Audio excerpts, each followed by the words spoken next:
Hello, and thank you for joining us again today on the Rising Generation Leadership Podcast with me, Errol Lawson, where we're so passionate about bringing inspirational leaders from around the world, Christian leaders in business, in church ministry, in the marketplace, who are doing great things for the glory of God. We want you to hear their stories, hear their lessons learned, hear their journeys, and be inspired to take your personal leadership to the next level. I'm confident that every single leadership episode is going to inspire you to be the very best that you can be. Now, I really encourage you to go back and listen to previous episodes. Like, we've done so many interviews now, men and women from across the world who are doing great things for God. Go back and listen to the interviews. You can check out our page at www.therisinggenerationpodcast.com or go to our iTunes page and listen there if you're on Apple, or our Stitcher page if you're on Android, and listen to our previous episodes. Some great nuggets of wisdom waiting there for you. Also ask that you go to our iTunes page or Stitcher page and give us maybe a 4 or 5 star rating if you enjoy the podcast. And the more ratings you get, the more we go up the rankings, and of course the more listeners that we'll get. And so we'd really appreciate your help with that. Now, if you're listening today as well and you get some kind of, you're going to be stirred and you're getting some questions that are coming up for you and you want some more support, please feel free to email me directly. And my email is errol@errollawson.com. Email me and we do a question, and I'll be happy to offer you some support if I can do. Or maybe you want some coaching. And what we're doing right now is we're offering a free 30 to 45 minute coaching session with anybody out there. Maybe you're a leader, you're a pastor, you're a lay leader, you're an entrepreneur or a business owner, and you want some coaching around an issue or a question that has arisen for you as you've been listening to the podcast. So please feel free to email me. We'll get you booked in.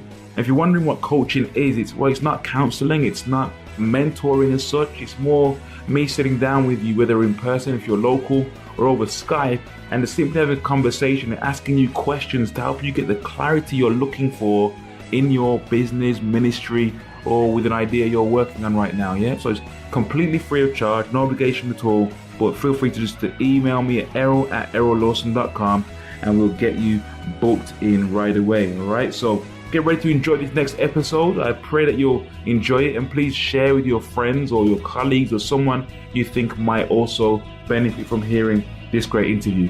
Thank you for listening again. God bless you.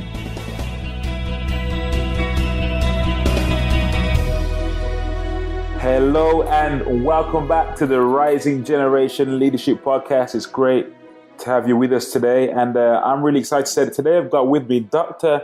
Andrea J. Wilson. She's the author of over 21 books, including the award-winning Wife 101 series. Andrea dates her writing career back to high school, where she majored in creative writing at Rochester, New York School of the Arts.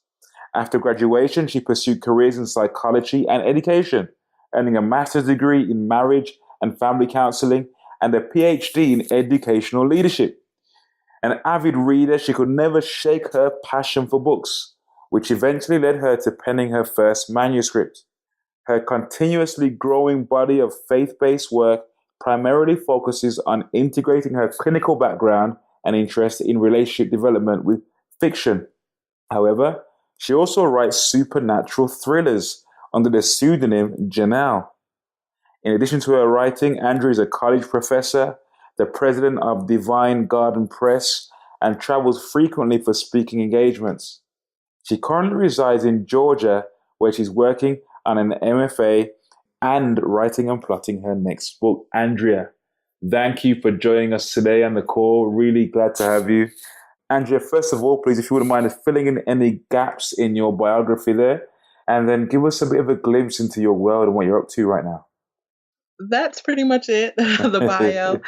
Basically, I am primarily a writer. Mm-hmm. I have a publishing company, which I operate. I also am starting to get into doing more arts and crafts, so I'm getting into homemade jewelry. I just kind of am a jack of all trades. Mm-hmm. I am currently in school working on an MFA in writing. After years of writing books and publishing books, I just really want to continue to cultivate the craft and do what I do in excellence. So I'm currently learning, new and different ways to write. so that as God calls me to do more and more things with this writing, I can expand my territory. So that's pretty much, filling in the gaps on the bio. My world is primarily right now, like I said, operating my publishing company. I have about 5 authors that have standalone books with me. And then I have several other authors that have done collaboration projects with my publishing company. It's called Divine Garden Press. And we publish mostly family-friendly, clean, Christian, inspirational books. And basically, I just want the company to be one that when you see the imprint, you're going to get high quality books that are going to inspire people, both when it comes to individual growth and family growth. Awesome. And where did the journey begin for you in this journey of becoming a professional writer? How did it start? Interestingly enough, it started back in high school. I was going to a vocational high school, and I just didn't feel comfortable. I just didn't feel like that was where I was supposed to be. And I was coming home every day after school, and I was writing. I had one of those really big computers. And I was coming home writing these little stories about young people getting to do some of the things that I wanted to do. And so from that, I decided that I wanted to study writing at our local school for performing arts. And so I applied and I got in and I transferred to the School of the Arts. And I spent my sophomore through senior years in high school learning more about writing. But I was young. And so, when you're young and there may be something that you're good at, but you don't take it seriously. Right. So I really didn't take writing as a career seriously. I didn't think that it was something I could make money off of. And I just had this idea that I needed to do all this additional stuff to be successful. So I ended up going to college and studying psychology. And I had this big plan that I was going to be the psychologist and I was going to solve everybody's problems. And as I began to walk that path, the Lord let me walk the path for a while, but it was almost as if, as much as I was learning things and I was decent at what I did, I was never fully satisfied in it. It always felt like something was missing. And so over the years, I would ask God, what is it that you really want me to do? And I would always hear the response, write. And for some reason, I just could not accept that was it. So I was like, no, okay. Yeah, I know I can write and one day I'll write, but that's not it. What do you really want me to do? And so I ignored the call for many years. And it wasn't until I had started a doctorate program in psychology and I was there for a year and I was out in LA doing that. And I hated it. It got to a point where I had to come to the end of myself and I absolutely hated what I was doing. And I knew that I did not want to, continue in this profession at the doctorate level. And so I walked away from the program, and it was a very hard moment for me in my life because I felt so lost. Here it is. I spent all these years, getting the bachelor's, getting the master's, and then working on a doctorate for a year. And now all of a sudden, like all my dreams, all my hopes, they were just gone. And I really didn't know what to do. And I kind of entered a state of being somewhat depressed, just not really knowing where to go and feeling lost. And so for, a few years, I kind of felt like I was in the wilderness, just kind of searching. And, what was your background before that? Like, were you raised in a Christian family? Yes. What was inspiring you, like, even before, see, for a kid to come home and jump on the computer and start typing, you had some inspirational people around you, I imagine. Not really. I just, I think sometimes God just puts in us. What's in us is in us that we're supposed to do. And it's always there. Right. It's just really about tapping into it. And so I was raised in a Christian home. My family was Pentecostal, and my mom actually was a minister majority of my childhood. And when I became an adult, she ended up becoming a pastor. So, we were raised hardcore, church every day type stuff. But I read a lot. I had friends in my community who read a lot of books. And back then, Babysitters Club was big and things like that. And so we read a lot of books, and I started to get into the romance novels and things like that. And so I was a big reader, and that was the first thing that kind of pulled me into the world of writing. So, years later, when I was just kind of lost and not really sure what to do, I started to grab for other things. I started to move into education, move into all these other ideas. I started an interior design business. I was just kind of grabbing for anything, just looking for something to fill me, because I felt like there was something I was supposed to be doing, but I just couldn't figure out what it was. And every time God would tell me to write, I would dismiss it because it felt too easy. It felt like, oh yeah, I've been doing that forever. That can't be it. It has to be something more complicated than me just picking up a pen and writing. And so it wasn't until I actually had a moment where I had my interior design business, and we had the housing crash here in United States, where, the economy just was horrible. And so me being an interior designer, people weren't paying for interior design. They were just trying to keep their houses at that point. Right. And so my business was really suffering. And in the middle of all of that, God said, right, if you don't do it this time, I'm not going to tell you again. And at that point, I knew if I didn't give in to writing, that I wasn't really even sure what God was going to do with me. But I knew I didn't want to deal with the or else, aspect of God. So I felt inspired to write, which ended up becoming my first book, which is My Business His Way. Awesome. And I wrote that because I was going through a really difficult time in, trying to own a small business at a time of crisis in the country. Wow. And people who I knew that were small business owners, they were struggling as well. And so because they knew I was a kind of a motivated person, they would come to me and ask for encouragement. And I would always have a word to say, because I was, of course, clinging tight to my Bible at that point. And so, but when I would go to the bookstores and search for a book that could encourage me in my business dealings, I couldn't find one. I mean, I found a lot of books that were on, how to run a business, how to start a business, how to be a leader, that type of stuff. But I never found any books that dealt with the emotions of what a business owner goes through. Right. Because there's a lot of emotions that you have to go through. And a lot of times where you have to reach for your faith. And I couldn't find those kind of books. And so at that point, I felt like God was telling me, this is for you to do. This is for you to write, to create. And so I started to write the book, and it became 90 devotions. And each devotion takes a Bible verse, and it uses the Bible to explain God's way of running a business and how He deals with our emotions and how He deals with the fear and the faith. And, when He's calling us to leadership, how do we make these choices based on God's word? So that's how I became a writer. And once I did that, it was just like the moment that book came out. By the time that book came out, I actually had written a novel. And, the rest was history. It was just like the ideas just kept coming after that. And I knew I had to continue to walk in it. Are you seriously fired up about developing leaders and growing your church to the next level? Could you do with someone to help you get some extra clarity or to be a sounding board for your plans and ideas? Great athletes have coaches, so do great leaders. The right leadership coach for you will result in increase in your performance and dramatically increase the results you achieve. Errol is an experienced leadership coach, award-winning author and entrepreneur, and pastor.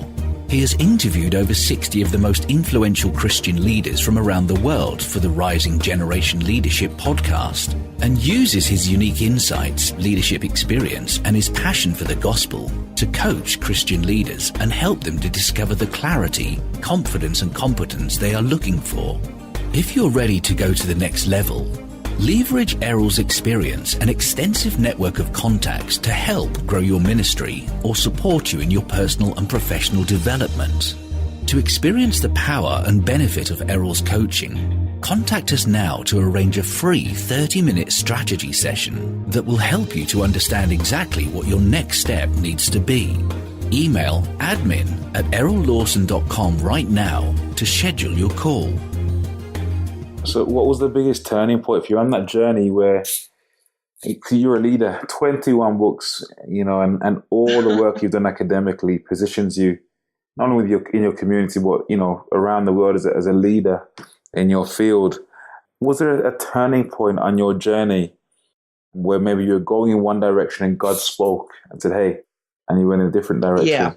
Yeah, there was. When I first started writing, I wrote the devotional, but I had not committed to writing Christian books. even though I did have that book and it was a Christian book, I was okay with writing secular work. And so my first novel ended up being somewhat of a secular novel. And it wasn't anything, I still believed in writing clean stuff. So I wasn't really using profanity or anything, but my focus wasn't ministry. It was just, I want to write some books, you know? Mm-hmm. So I wrote a few books and I didn't want to call myself a Christian writer because in my mind, you know, it was kind of a bad label to have, not so much being a Christian, but, you know, being kind of put into a stereotype of, okay, this is what your book is going to sound like. Everybody's going to go to church. Everybody's going to pray all the time, you know, and I didn't want to be that kind of writer. And so I really struggled with that. And one day I was talking to a more seasoned writer.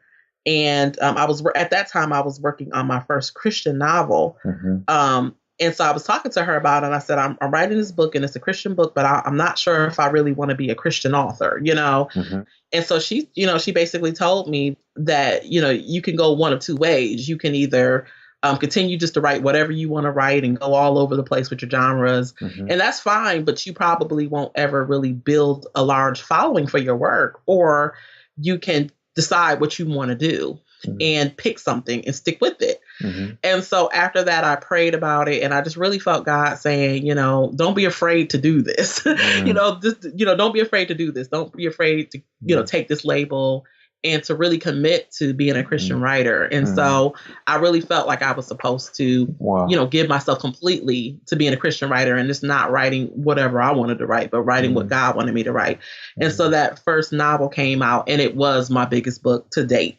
So that definitely confirmed for me that this was what God wanted me to do. And, you know, that's so powerful. I believe there are so many people out there today who maybe even are listening and they're saying, well, God, and this whole kind of secular versus sacred thing, and trying to navigate that, knowing that God's called us to do something, and yet there's a desire to earn money, there's a desire to pay the bills, or whatever it might be that's saying to us, no, we can't put all of our eggs in a Christian basket. We need to do both, and there's often this kind of tension. What's the lesson that you learned from that? How can we navigate that process? Well, you know, for me, and I definitely agree with you, a lot of Christian writers struggle with seeing secular authors outsell them and, you know, be more successful than them. At that time, I really didn't understand that I could make money off of writing books. You know, I'm one of the rare people who became an author and didn't know I could really make money off of it. You know, because I was doing it because I felt that God was calling me to do it, not so much because, you know, I saw the money in it. If I would have saw the money in it, I probably would have done it much earlier. But I do think that is an issue of, you know, how do you choose this road? For me, like I said, it was more of a not wanting to be put in a box and me being afraid of the title or just doing it because I didn't want to be put in a box. But definitely there's what was the lesson that you learned?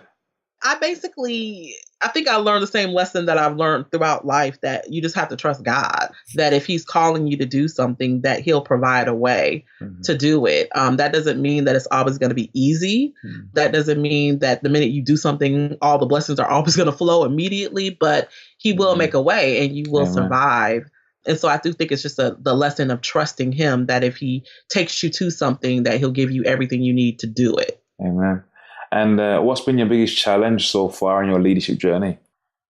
I think the biggest challenge is really just being yourself, because we definitely live in a world that wants to change you, that wants to make you what they think is okay or what they think is great. And just to be yourself and to be true to that, to be what God has called you to be and be true to that is very difficult because the world will pick you apart and find areas that they feel are flaws and, you know, and will attempt to kind of rob you of your sense of confidence, your sense of ability to believe that you can be all that God has called you to be. So for me, just that has been a challenge, just trying to stay true to myself. One of the things that God has definitely made me is a truth teller. And I think it's important as a writer to be a truth teller when you're writing Christian work, to not be afraid to speak the truth, to not be ashamed of the gospel. And definitely we live in a society that attempts to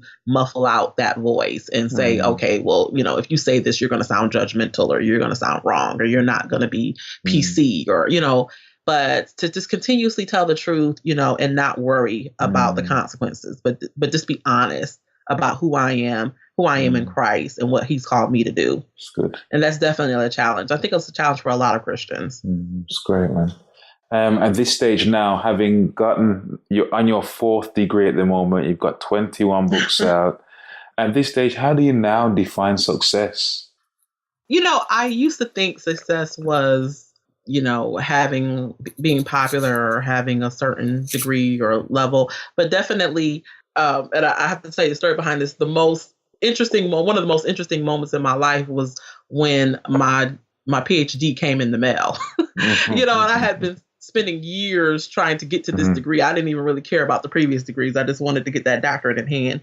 And when it finally came in the mail, I looked at it and I was like, I did all that for this. It was just a piece of paper. And not that paper doesn't mean anything. But when you really kind of put it into perspective, you're like, this doesn't make me great. Who I am makes me great. Who God called me to be makes me great. Not this piece of paper. And so I define success as, setting goals for your life that are in line with God's will for your life and doing those things. And it could be anything from being a housewife, a at-home mother, to being, a lawyer or a professor or, whatever. I mean, I think that God has called us all to different things. And I think when we live within his will for our lives, that's when we really truly experience the most success. Awesome. And, you've been highly productive, and I'm sure there's lots we can learn from you, because it was John Maxwell that said that success is hidden in your daily routine, right? And how does the first 90 minutes of your day look like? I bet it changes, but how does it look like at the moment, ideally? It changes, definitely, a variety of changes. If it's a day that I'm going to school, it may just be simply getting up, getting dressed, and heading off to school.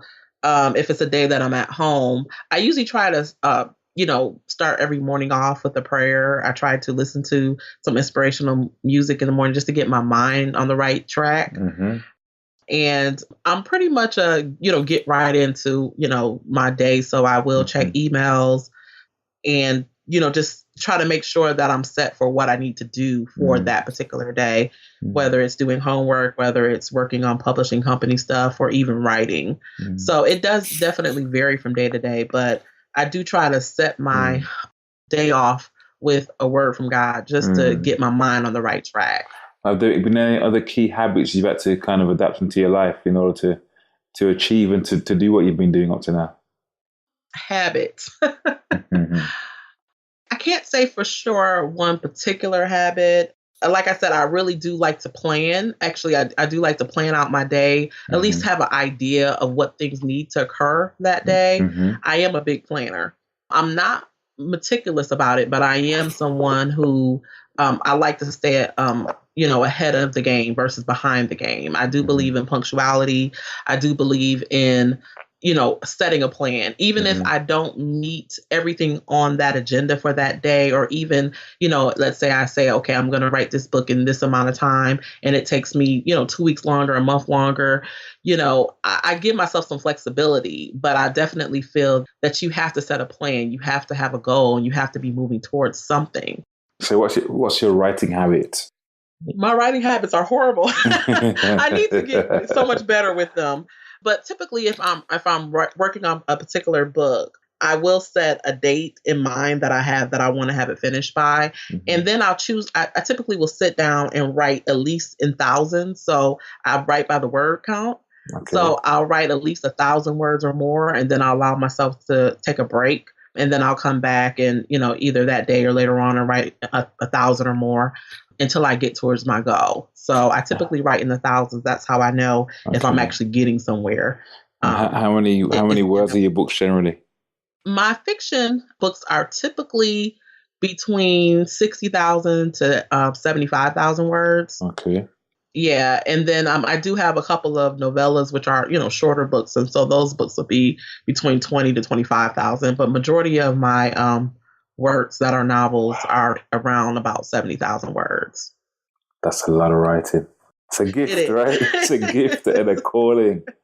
It is. 21 of those books. Every time I write a book, I always wonder, how did I do this before? When I'm on 15,000 words, I'm like, how did I ever get to 70,000 before? And, really it just takes, just keep showing up, keep showing up, keep sitting down, keep getting on the computer. And eventually, you're at, 65,000. You're like, oh, I'm almost there.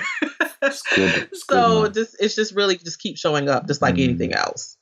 And at the start, and you mentioned earlier, that kind of the beginning of the journey. But was there ever a point on your leadership journey that you're on now that was anything that was trying to hold you back or stop you from going forward, if anything at all?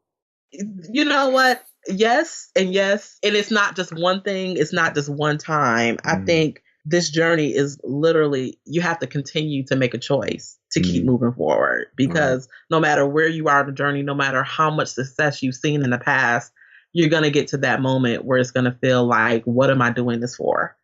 And so even though if you can be in a great place and then, you turn around and you're no longer in that place anymore. So for me, I think the biggest fight, they talk about in the Christian world that the battle is in the mind. And I definitely agree. The biggest fight is mental. The enemy comes at your mind and tries to tell you it's not going to work. You're not going to succeed. You're tired. Won't you do something else? Maybe this time it's not going to work, or maybe this isn't good enough. Maybe you're not good enough. And so just constantly having that battle where you have to constantly remind yourself who you are and whose you are. And so, for me, that moment of being held back happens, more often than I would like, where it's mostly a mental game of, just having thoughts or feelings that, this is too hard, it's not worth it. Just let it go. You could just be relaxing right now. And, eventually having to tell yourself, no, I'm going to do this because I know that I'm supposed to be doing this. That's such a powerful thing. As far as, yeah. If you speak to somebody else who's listening right now, who's in that same position right now, and they know they should be doing some stuff. They know that God has called them to do some stuff, and they're having those thoughts right now, and it's paralyzing them. Just give them a word of advice, if you will, please. Well, to that person who is really struggling, just know that it's all in your mind, that the enemy comes to kill, steal, and destroy. And so one of the main tactics he uses to do that is to get into your mind and to kill your dreams in your mind, to steal them from your mind, to destroy them in your mind so that they will never come into fruition and be manifested in real life. And so, you may feel tired, you may feel depressed, you may feel anxious, you may feel completely defeated, but you can get up and keep moving forward. You just have to tell yourself, I'm going to do it. And even if you can't do a whole lot, just do something. Just do something. If you take one step towards that goal, if you do one thing, if it's just get on the computer, if it's just, look up that job, if it's just apply to school, if it's just look for schools, fill out your application for financial aid, whatever it is, just do one step today and then do one more step tomorrow. And it doesn't have to be big step. If you do little steps, you will get there, but just realize that it's in your mind, that it's a mind game and that you have the choice to choose something different. Awesome. So true. And, two questions here now. Like, first one is what's the biggest weakness as a leader? When you're in an interview and someone asks you, what's your biggest weakness? Like,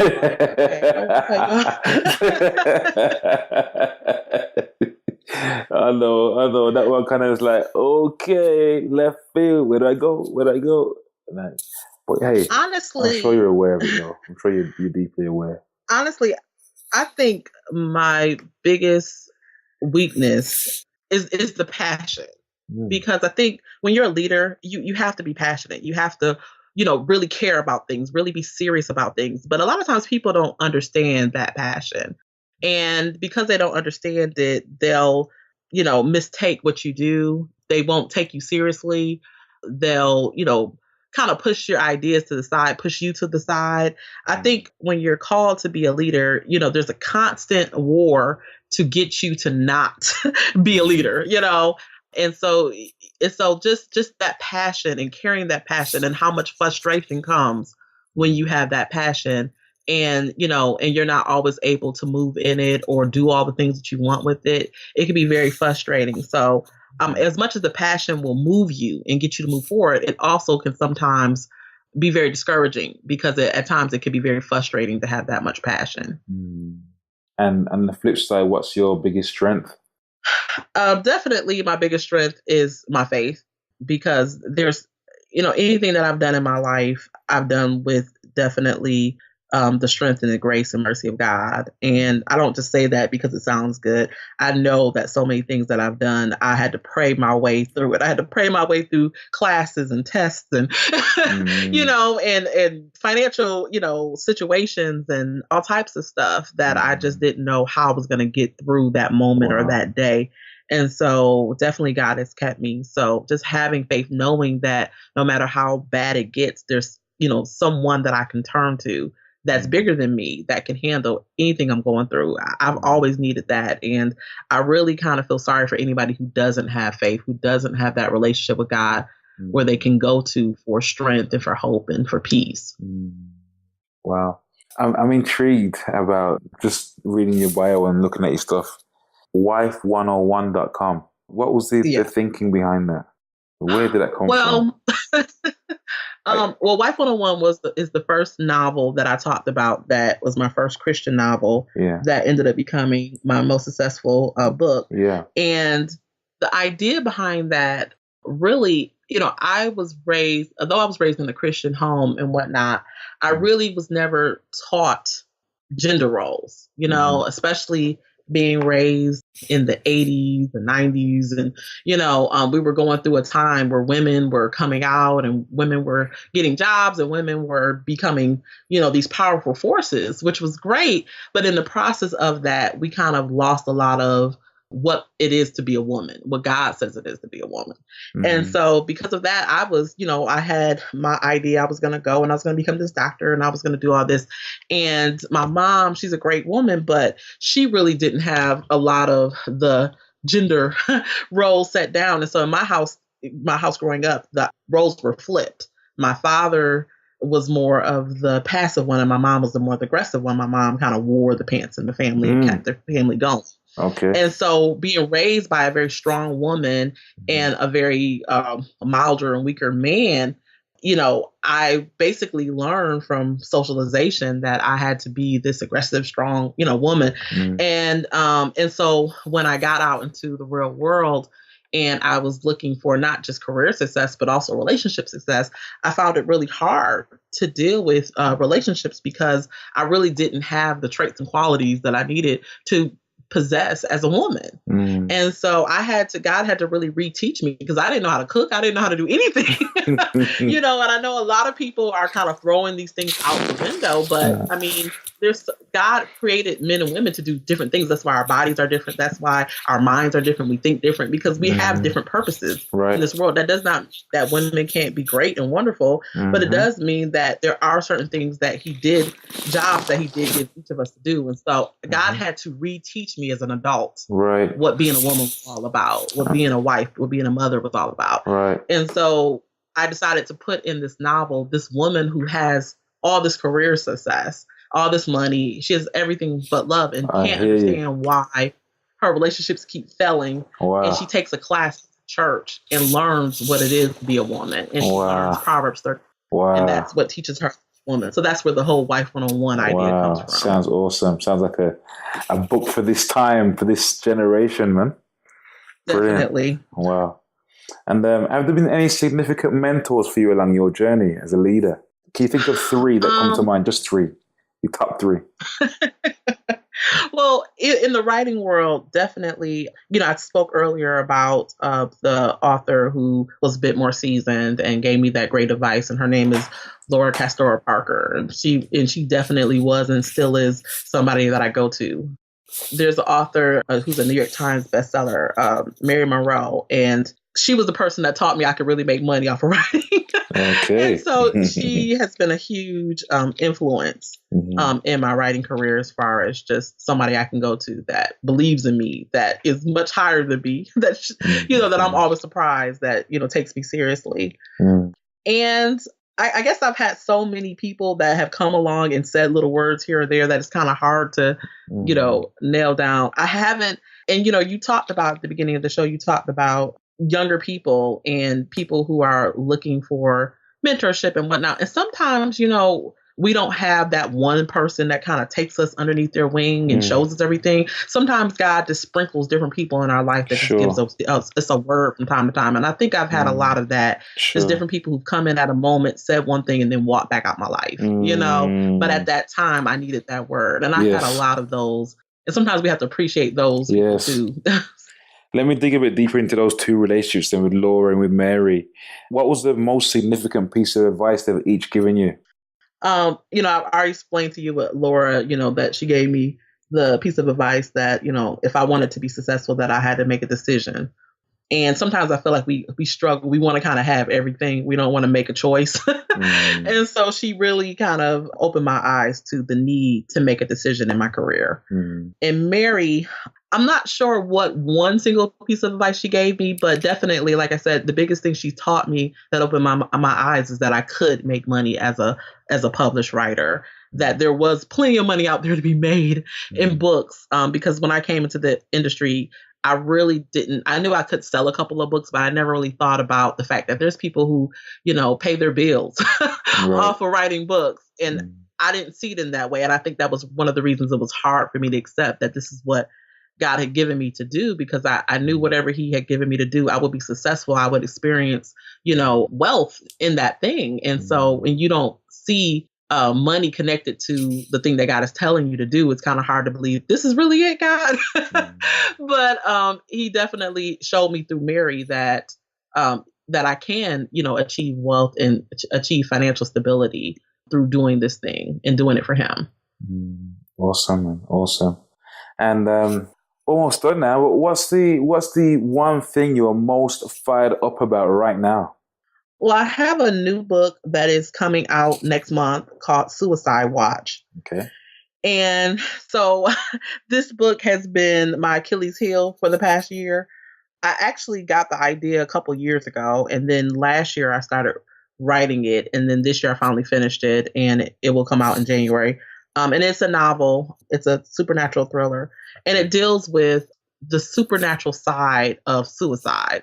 And, recently we just keep hearing about people committing suicide. And, the first thing that our society wants to tell us is mental health. And yes, this is a mental health thing. People are struggling with depression.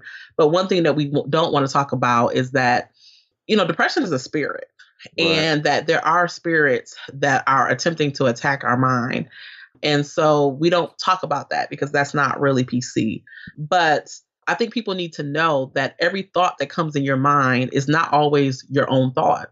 And so if you have a thought that comes in your mind that says life is not worth it, just kill yourself, that may not be your own thought. That may not really be what you want, but there is, something coming against you, something spiritually coming against you, attempting to get you to give up on life. And so I deal with that in the book, but I deal with it through a storyline of a woman who has a ministry. And she's a gospel singer. In her ministry, she sings songs to help encourage people and inspire people that are dealing with depression. And in the process, there is an angel, a fallen angel, who has been assigned to go to this particular prison and to try to get the women at the prison to commit suicide. Simultaneously, this gospel singer has also been sent to this prison to try to give these women hope. So it's a spiritual battle of, will this woman be able to use her ministry while this angel is attempting, to use his powers. So to see, kind of a spiritual battle between the two. Wow, that sounds awesome. Hey, I love your mindset. I love your thinking. I love the way that you are structuring and presenting serious topics in tangible ways. It's great, man. It's great. I really recommend those listening to go out and get the books. Go and check out the website. Where does everyone find out some more about you? Like, how do we get connected with you? I'm all over the place. You can come to my website, which is AndreaWilsonOnline.com. Like you mentioned, there's wife101.com, which is a lot easier to remember. The spiritual warfare stuff is written underneath Janelle, so that's IamJanelle.com. I am on social media. I'm on Facebook, so you can look me up as author Andrea J. Wilson on Facebook. I'm on Twitter under at DRA Wilson. I'm on YouTube. I'm on LinkedIn. So, pretty much you can probably just go and Google and type in, Andrea J. Wilson and, find a bunch of different places to connect with me. And I would love to connect with you. Sign up for my newsletter on my website and I'll keep you posted on what I have going on.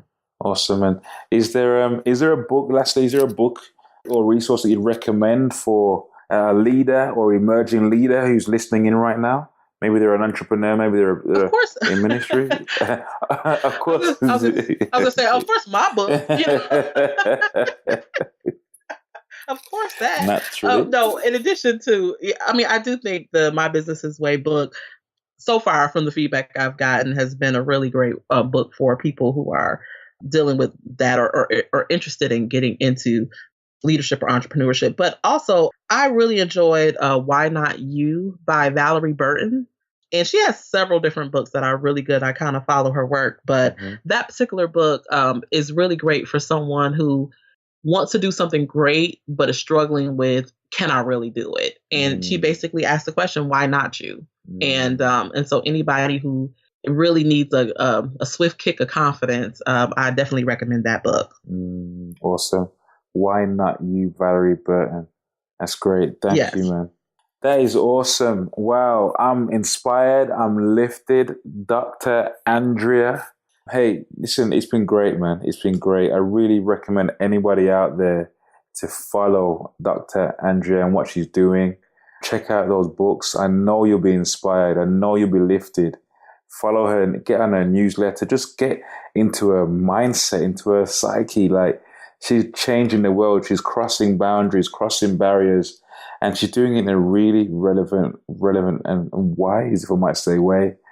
It's been great speaking to you today, I really thank you for your time. Thank you so much. I've enjoyed it. Yeah, man. Well, God bless you. And we'll definitely stay in touch, man. Thank you again for joining us today on the Rising Generation Leadership Podcast. I pray you've been inspired, you've been lifted, you've been encouraged to take your personal leadership to the next level. We really encourage you guys to just take action, make it happen, do something, start somewhere, go out and change the world in some way, big or small. Guys, if you've enjoyed the podcast today, please share with your friends, share with your loved ones, your colleagues, someone out there you think might benefit from hearing this great content. And if you want some more questions answering, you got a question, email me, Errol@ErrolLawson.com. Or if you want a free 30 to 45 minute coaching session with myself around the leadership challenge or issue you're working on in your business, your church, or in your organization, please feel free to email me right away or get you booked in. It's Errol@ErrolLawson.com. Thank you again for listening. Go to our iTunes page, check it out, check out the previous episodes. Give us a nice review. That would be awesome. Really appreciate if you could do that for us. We really appreciate you just for being here and listening. Thank you so much. God bless you. We'll see you on the next episode of The Rising Generation.